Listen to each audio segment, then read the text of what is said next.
Voilà, il était prévu donc un face-à-face entre le docteur Renaud Boris Mbota, bonjour. Bonjour, monsieur le journaliste. Vous êtes serviteur de l'OIM, et Nathalie Foundou, chef de service société au niveau de Télé Congo, mais surtout en sa qualité de présidente du groupe des journalistes pour la paix. Ce matin n'est pas là, le téléphone a sonné, il était en route, certainement ils ont embouteillage ce matin, mais qu'est-ce qu'on va faire? On va quand même parler de ce sujet, Renaud Boris Mbota, docteur Renaud Boris Mbota, l'avortement, qui est un sujet tabou, mais une réalité dans nos sociétés. Et généralement, quand je dis nos sociétés, je ne parle pas seulement du Congo. Et les lois sont généralement paradoxales ou complexes. Parfois, elles sont muettes, parfois elles sont directes, mais les réalités sont tout autres. Au niveau de l'Église, l'avortement nous pose un réel problème avec la loi, avec la notion du péché. On se demande, est-ce qu'il faut aller vers l'avortement? Est-ce que dans ces circonstances, lorsqu'on se fait avorter, est-ce qu'on a péché? Est-ce qu'on a tué? Qu'est-ce que la Bible dit de l'avortement, docteur Renaud Boris Mbota? Bien, merci monsieur le journaliste et je salue d'abord tous les téléspectateurs. Alors, je crois que lorsqu'on veut parler de l'avortement est d'abord défini comme étant une interruption volontaire de la grossesse, donc une interruption du processus de la gestation, c'est-à-dire du développement qui commence à partir de la conception qui devait déboucher jusqu'à la naissance. Alors, lorsqu'on arrive sur ce point-là, on peut se poser cette question. Généralement, on se dit, est-ce que avorter, un enfant qu'on avorte, est-ce que c'est déjà un être humain? Effectivement, selon la Bible, c'est déjà un être humain qui commence. Donc, c'est la jeunesse d'un être humain, parce que l'être humain a deux stades de sa formation. Il y a d'abord la formation intra-utérine. Ensuite, après la naissance, celui-ci se développe en ayant une existence autonome hors de l'organisme maternel. Alors, sur cette question-là, lorsqu'on parle d'avorter, avorter est un crime.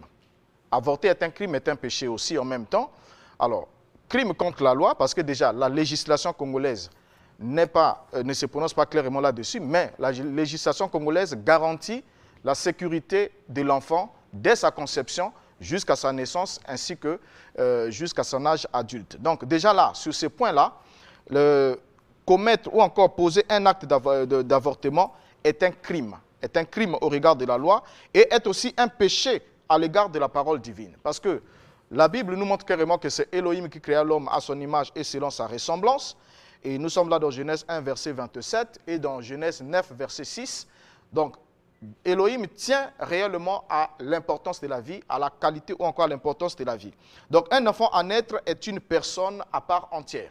C'est une personne à part entière qui est potentiellement en formation jusqu'à ce qu'il puisse arriver à la naissance. Et nous voyons même dans la Bible nous dit dans le psaume 139, le verset 13, « C'est toi qui m'as formé, qui as formé mes reins, qui m'a tissé dans le sein de ma mère. » Donc, vous voyez déjà que le fait de l'enfant, le processus de la formation de l'enfant dans le sein maternel est un acte divin. Donc, c'est déjà Elohim qui intervient pour former un enfant dans le sein maternel. Donc, interrompre une grossesse, c'est arrêter l'action de l'être divin qui est celui qui vous a donné la vie et qui veut donner aussi la vie à un autre individu par votre canal. Et pour une raison ou une autre, vous interrompez cette grossesse-là, vous arrêtez une action divine. Donc, vous annulez une action divine et automatiquement, vous péchez. D'accord. L'avortement, c'est justement l'interruption volontaire de grossesse. C'est justement ce qu'on appelle IVG. Je pense que c'est ça le terme médicinal. Mais lorsqu'on regarde dans la logique chrétienne, ce n'est pas seulement au niveau de l'avortement. C'est déjà à la base, lorsque il y a coït interrompu, c'est déjà là où le péché commence. Bon, quand il y a coït interrompu, on ne pourra pas dire absolument que le péché commence là. Ça dépend des objectifs qui sont visés parce qu'il y a un cas dans la Bible où il y a eu un fils de Judas qui partait avec la femme de son défunt frère dont l'intention, l'objectif c'était de donner une sémence, de donner une progéniture, mais ce dernier s'essuyait à terre chaque fois qu'il arrivait le moment de transmettre la sémence. Et il a été frappé. Oui, et il a été frappé de mort parce que le Créateur n'a pas aimé cela. Il y avait une loi à observer et cette femme-là lui revenait uniquement dans le droit de susciter une progéniture à son frère. Alors, or, lui, au lieu de susciter la progéniture à son frère, a utilisé cette femme comme étant un instrument de plaisir. Et lorsqu'il va, et dès qu'il y a le moment de transmettre la sémence, ce dernier jette la sémence à terre. Et il a été frappé de mort par le Créateur qui tient réellement à l'importance de la vie.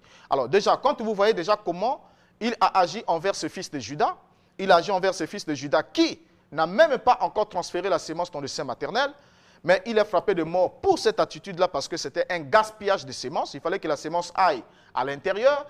Et si la femme n'était pas dans une période de conception, une période féconde, elle n'était pas fécondée.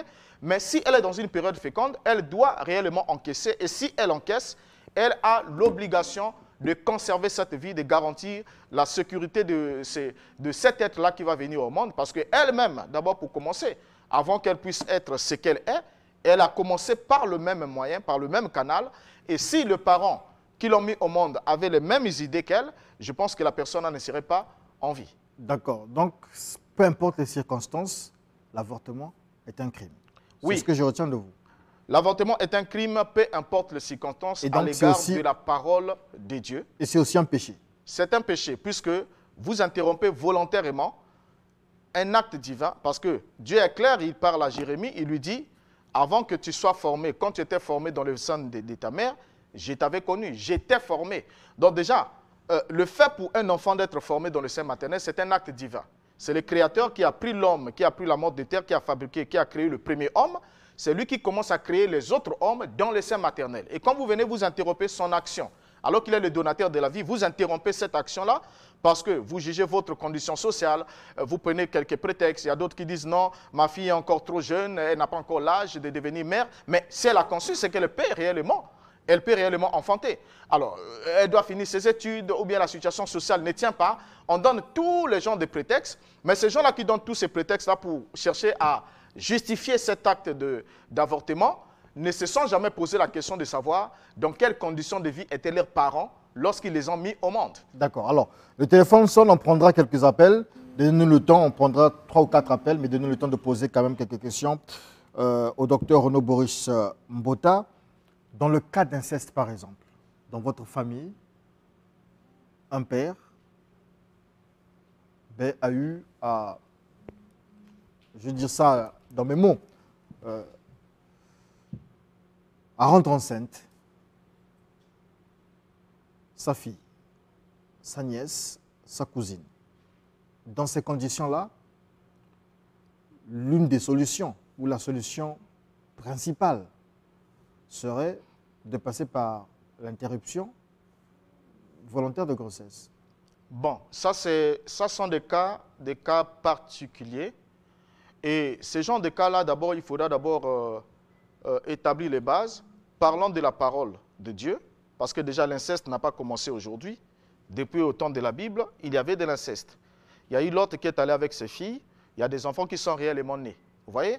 Alors, lorsqu'un parent arrive à poser ce genre d'actes qui sont répréhensibles par la société, que ce soit par notre culture ne l'accepte pas, et la loi aussi de notre pays ne l'accepte pas. Moi, je pense qu'à mon humble avis, devant la parole de Dieu, si la fille est croyante et le monsieur est croyant, l'homme doit en quelque sorte être interpellé par la loi, donc il doit être puni par la loi pour avoir posé cet acte-là, qui est un acte ignoble, et je crois qu'on doit laisser à cet enfant la chance de naître. Ah, et si on ne peut pas l'élever, un enfant oui, fruit de l'inceste oui, n'est pas un enfant béni, forcément. Non.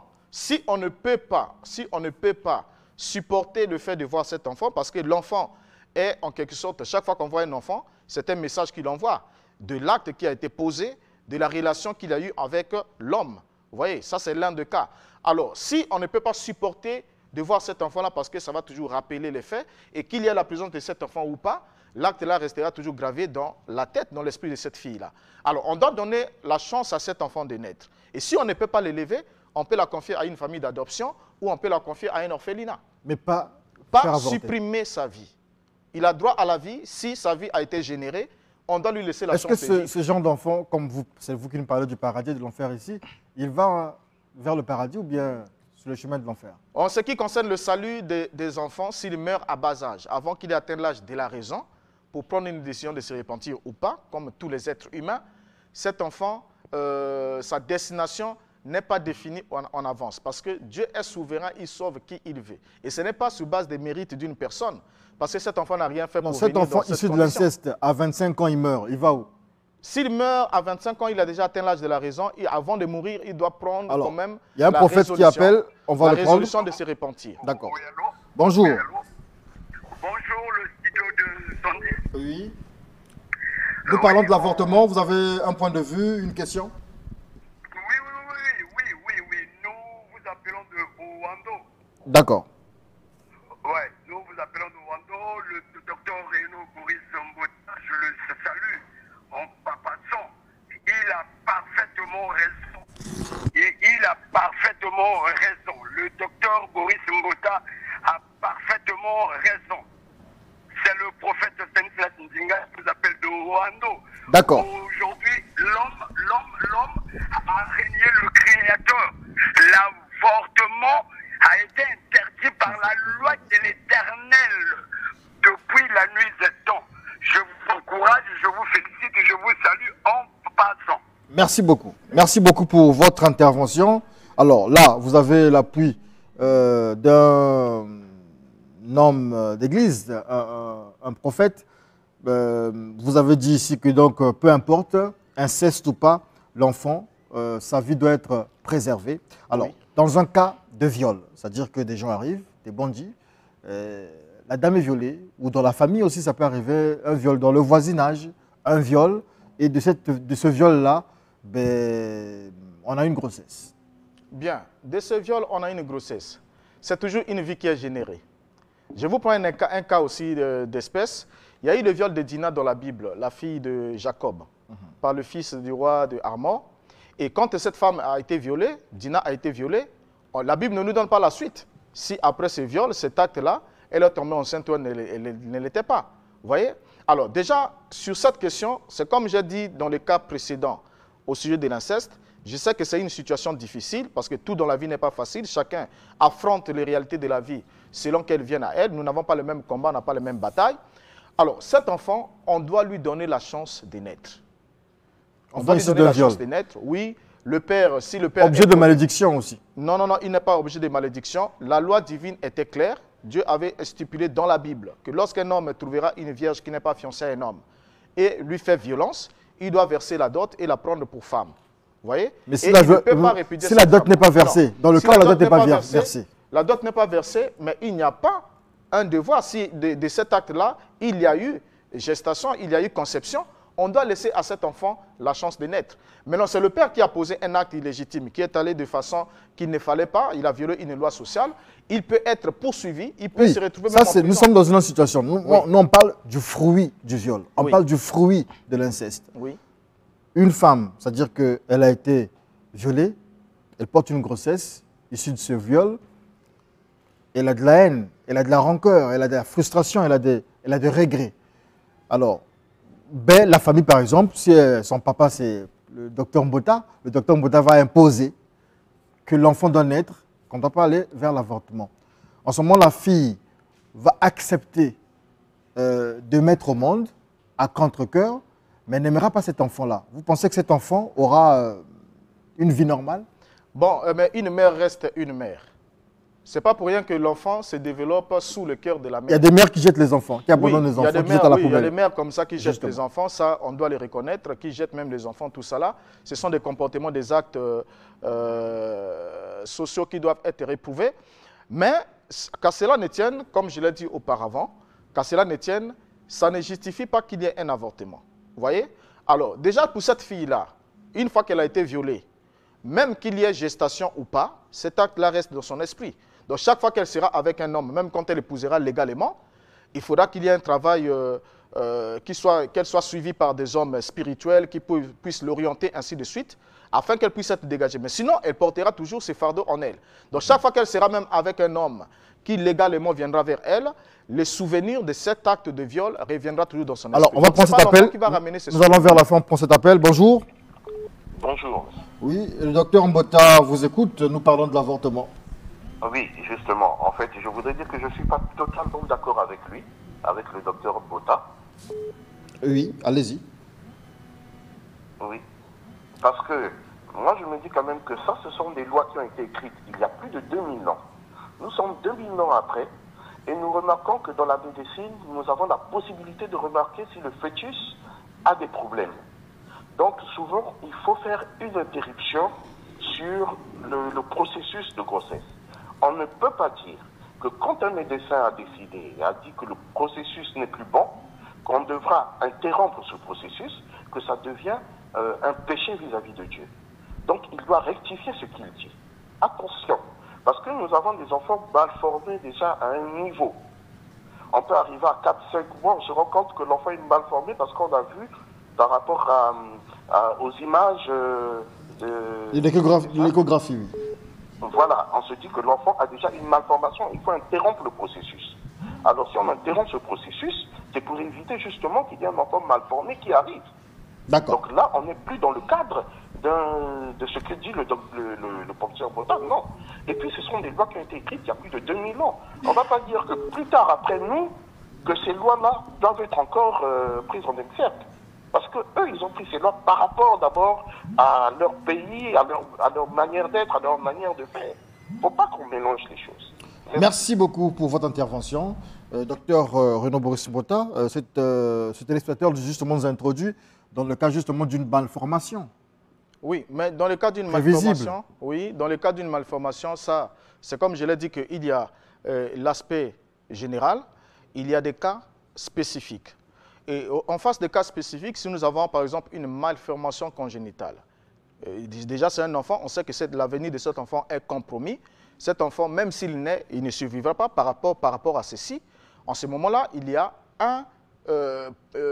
une manière de procéder. La manière d'abord, c'est d'abord quoi? Il faudra d'abord que ce soit un acte juridiquement soutenu. Donc, il y a le ministère de la Santé qui doit donner son cursus, ainsi de suite. Non, on parle de Dieu là. Voilà, on parle de Dieu.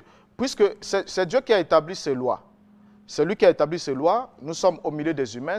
Les médecins, ce sont aussi des serviteurs de Dieu. En cas de malformation, est-ce que c'est toujours un crime? En cas de malformation, si l'enfant n'a pas la possibilité de naître vivant par rapport à cette malformation-là, on se dit déjà que cet enfant ne pourra pas naître vivant. Alors, en ce moment-là, il y a des décisions qui peuvent être prises. On peut tuer en ce moment-là. Avec le parent. Mais il n'a pas la chance de vivre. Il n'a pas la chance de naître vivant. Et surtout si le pronostic vital de la mère aussi est engagé, parce qu'on a des cas où on se retrouve avec une grossesse donc l'avortement n'est pas absolument un crime. Oui, je vous ai dit dans le cadre général, au niveau de la parole de Dieu, lorsqu'une femme conçoit, elle doit réellement enfanter, donner la chance. Nous sommes à la fin, on prend quand même cet appel, il a longtemps que ce monsieur appelle. Bonjour, je ne sais pas si c'est une dame. Bonjour. Oui, nous vous écoutons, nous sommes à la fin de... En tout cas, je voulais intervenir par rapport au débat qui se passe au docteur Botta là. Allez-y, allez-y. C'est très important parce qu'ils ont en train de mélanger tout. Parce que le processus de la grossesse ou du fœtus n'est pas, on ne peut pas confondre ça à un être vivant. Un être vivant, c'est très différent du processus de la grossesse. Parce que les caractéristiques d'un être vivant ne sont pas les mêmes caractéristiques, qu'un fœtus. Le fœtus, c'est le fœtus. Un être vivant, c'est un être vivant. Donc, l'être vivant a déjà l'esprit. Or, le fœtus n'a pas encore l'esprit. Donc, le docteur Botta confond les choses. Il faut d'abord définir qu'est-ce qu'un être vivant, qu'est-ce qu'un fœtus. L'embryon, ne confondons pas l'embryon à un être vivant. C'est un processus qui se fait. Lorsque le docteur confirme qu'il y a des anomalies, on peut se dégager de ce processus-là parce que la femme sera en danger. Merci. Ça, c'est pas un péché. Merci mais beaucoup, on monsieur. de confondre tout là. Nous aurons l'occasion de revenir sur ce sujet. Nous sommes à la fin du face-à-face. Merci à vous qui avez intervenu. Merci au docteur Renaud Boris Botta d'avoir répondu à nos questions. Mais nous allons vous ramener dimanche prochain pour mieux discuter autour de ce sujet. Mais on va encore ouvrir le téléphone parce que je pense que la situation concerne tous les Congolais en ce moment. Merci beaucoup, monsieur le journaliste. C'était le face-à-face, un format assez particulier aujourd'hui. Et tout de suite, le temps du réveil avec le pasteur Pascal Oweli. Mais lui ne parlera pas de l'avortement.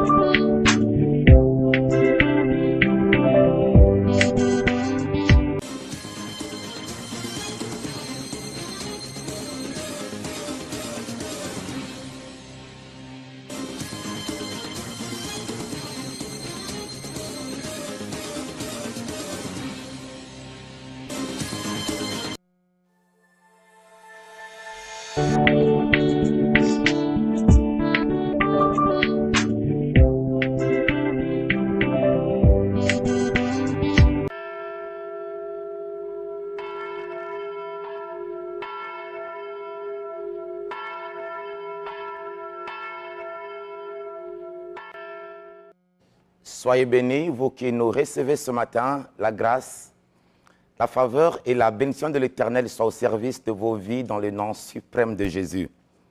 Je veux ce matin continuer à vous parler de l'envoûtement et notamment par le sexe, car plusieurs personnes le sont et pour d'autres sans se le rendre compte. Et nous puisons cela dans la parole de Dieu. Il y a que Balak qui veut détruire Israël fait appel à Balaam. Mais ils font des autels, ils font des sacrifices, ils font des incantations, des imprécations